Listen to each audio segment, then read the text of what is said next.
I would like to talk about unsteady state heat conduction or transient conduction today.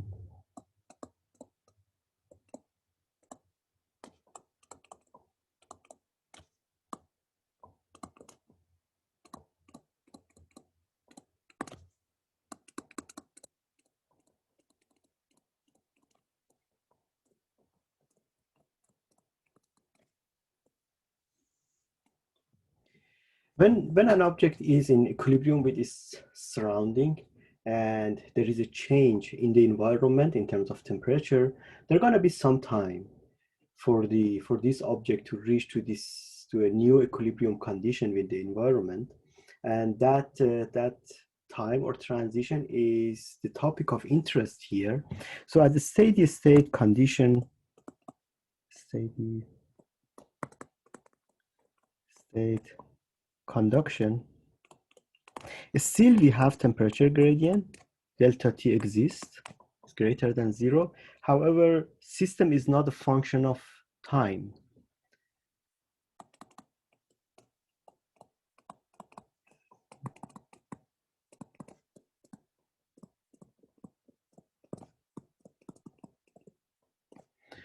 While in the transient or unsteady state condition, which is equivalent to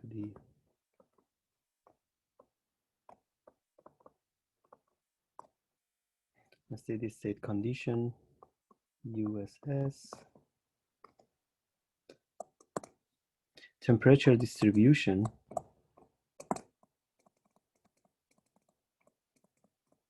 is a function of time, is varies with time.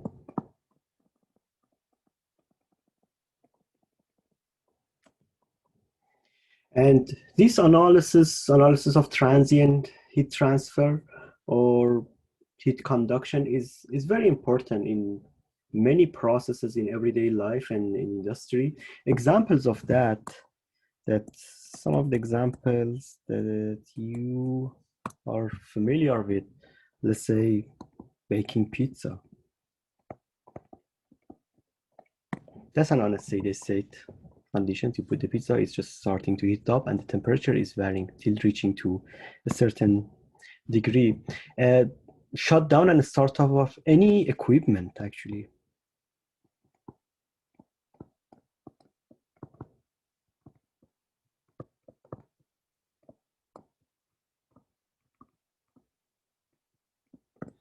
Or furnace is a transient condition. Grilling, let's say chicken breast, is a transient condition. When you're turning on hot plate,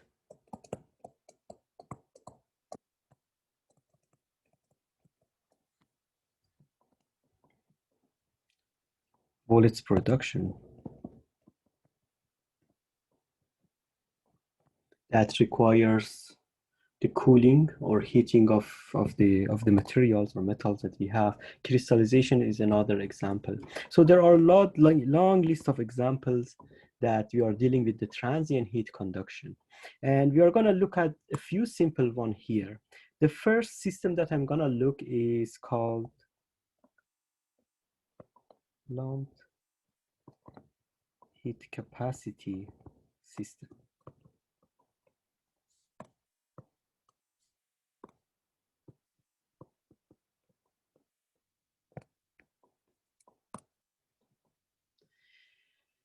Assume that we have a metal sphere and it is initially at temperature Ti, and then we are dropping that in a liquid, maintain a uniform and constant temperature of, let's say, T infinity. So let's say we have this container, we have T infinity, this is the fluid that we have, and then we have this metal at the temperature of Ti that we are dropping into this liquid. So as it gets in,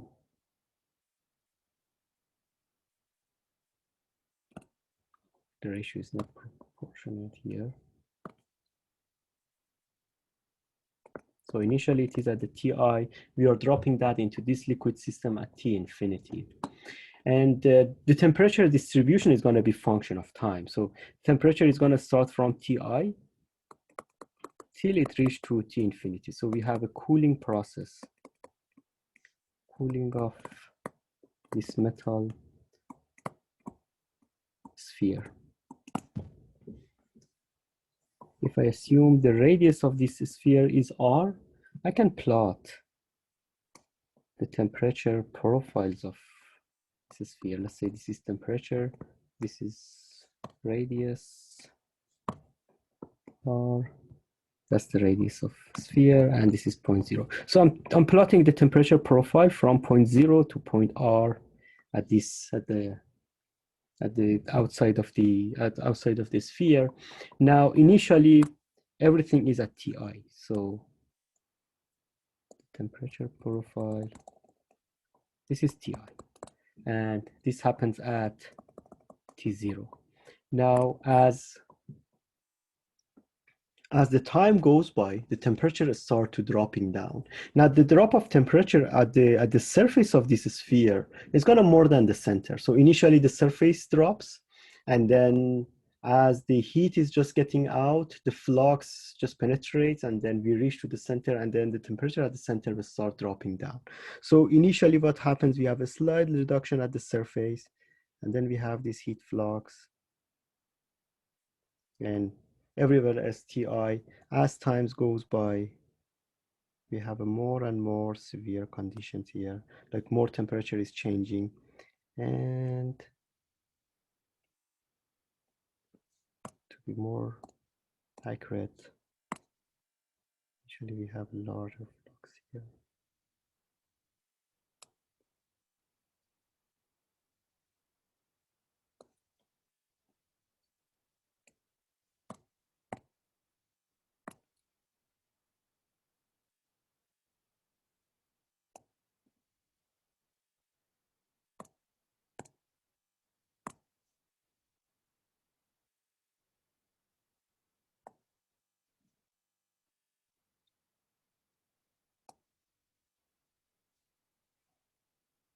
So this is going to be the variation of temperature inside this metal sphere from the center to the radius of R, and this is the increasing of temperature. So this is as time gets increased. So let's say this is T1, T2, T3, all the way to T infinity, where we reach to temperature of the fluid. So everywhere is now look like the same. This is temperature profile. Now, if we assume the heat conduction inside the solid happens fast.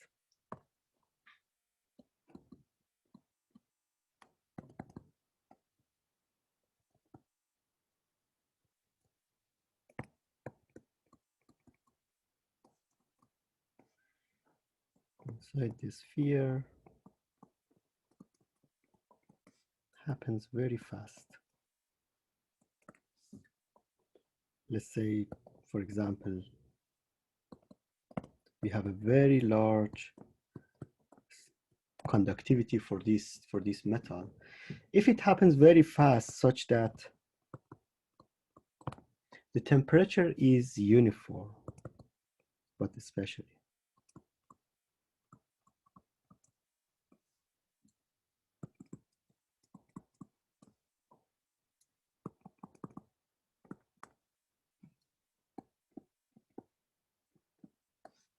uniform at any time,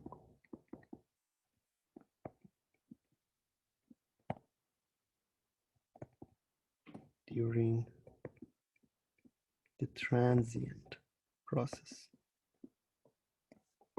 So instead of having this, you see the temperature changes along the Y as I go from the center to the surrounding, the temperature keep decreasing. Let's assume these temperatures are uniform. They do not change.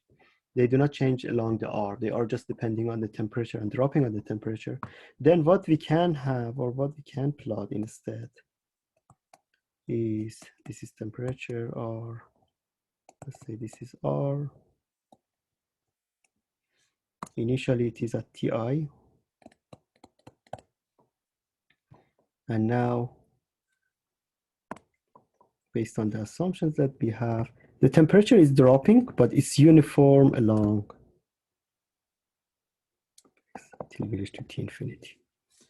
So this is time 0, Ti, and this is increasing in time, T1, T2, T3, and so on. So this is the assumptions that we are making. And what it means here is the temperature. What it means here,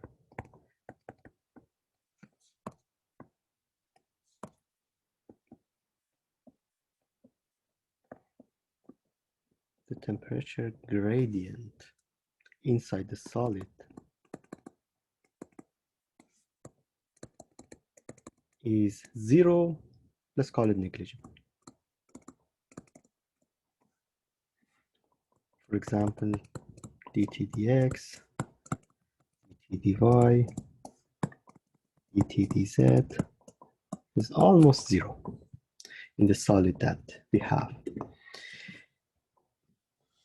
So the temperature is uniform inside the solid, and it is only a function of time. So at any time I can come and say, you know what, this is the temperature, and this is really what we are looking for. If so, the temperature is only a function of time, or T is a function of time, the temperature inside solid is only a function of time. And for the object that is at Ti, now we can develop, or we can use the energy balance equations and find out how the temperature with time changes. Let's say, for example, for a similar system, or we can have for a more general one, let's say I have an object, whatever it is, the dimension now doesn't matter, is just placing in another environment at T infinity. Initially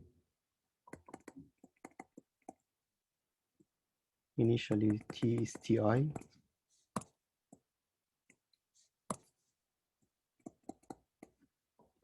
and we are looking for temperature at any time past when we are putting in this environment. And let's assume we have convective heat transfer H here. So if I write energy balance equation here,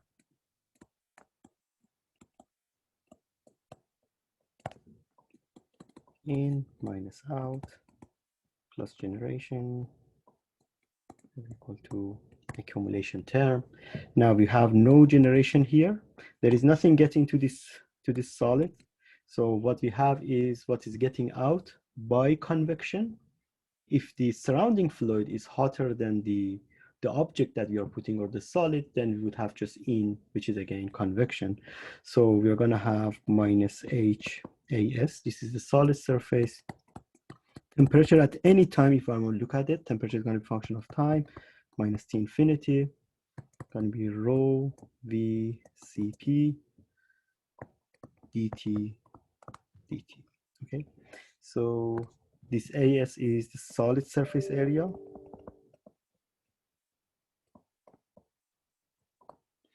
And this is solid density. We are writing the energy balance for the whole solid that we have as control volume. This is solid volume, and this is specific heat. Okay. Now to solve this one, we can simplify that by considering theta as T minus T infinity, and I define the time value, or value tau, as a rho V C divided by HAS. Okay. If I replace them in the energy balance equations that we have, theta is going to be minus tau d theta over dt. This is a first order equation, and we need one initial condition. So initial condition that we have is theta I, which is Ti minus T infinity, and it's known at time equal to 0. So I can do a rearrangement and take the integral of this one. So it's going to be minus 1 dt over tau of e theta over theta. From 0 to any time, from temperature at 0 was Ti, to any temperature, theta. From the initial temperature, theta I at time 0 to any theta. And from here, we're getting minus T over tau. Tau is a constant, everything is constant here. It's going to be natural log of theta over theta I. Or theta is going to be theta I e to the power of minus T over tau. Or in other forms, like I can write it based on T here too. So what we have is T minus T infinity. I divided that by Ti minus T infinity is equal to exponential of minus A Hs over rho Vc T.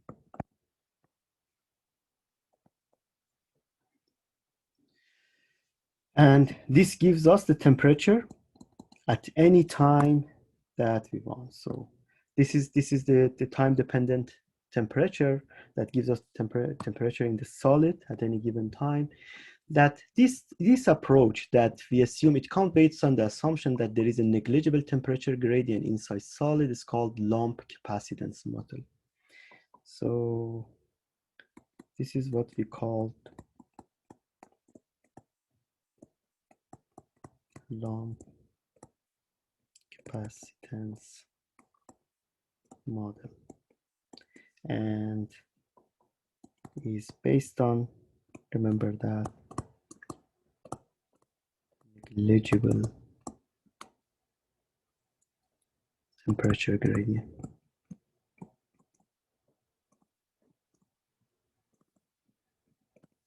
inside solid.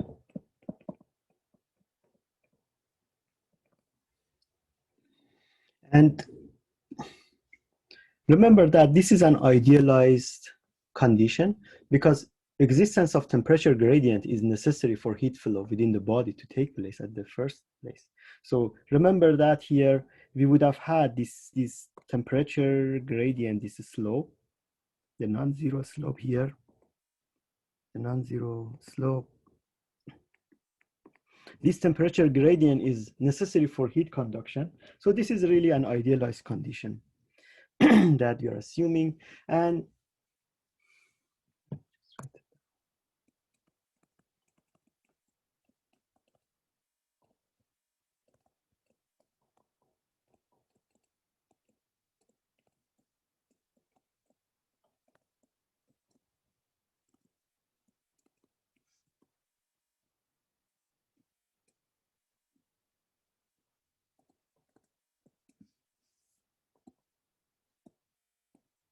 to have heat flow.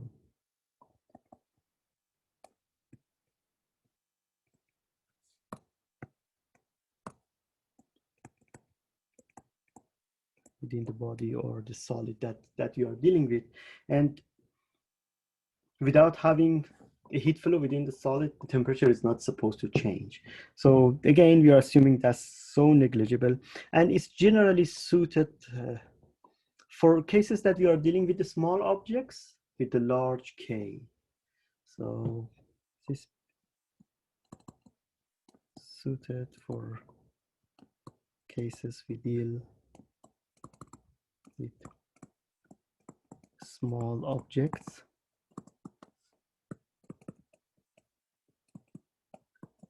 with large K. We'll see more conditions of that later on. And that could be, let's say, when we have cooling of small metal balls, or even cooling of a pipe under shutdown conditions. Generally, those are situations that we use this lump capacitance model.